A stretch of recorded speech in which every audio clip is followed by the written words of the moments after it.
আরে সবাই যে দেখছি এখন মসজিদের কাজ করছে। মাশাআল্লাহ, এই মঙ্গলপুর গ্রামকে তো দেখে চেনাই যাচ্ছে না। এই পরিবর্তন আপনার জন্য সম্ভব হয়েছে হুজুর। আপনি না এলে বোধহয় আমরা হয়তো কোনোদিনই আলোর পথ দেখতে পেতাম না।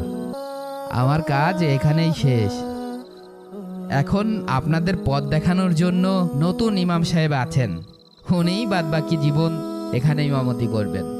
আপনারা আপনাদের ভেতরের লালসাকে জয় করেছেন। এখন থেকে এই মসজিদে টাকার জন্য নয়, আসবেন আল্লাহর সন্তুষ্টি আর মনের শান্তির জন্য। যাক, গ্রামের অমঙ্গল কেটে গেছে, এখন থেকে শুধু মঙ্গলই হবে। সবই আল্লাহর ইচ্ছা ভাই।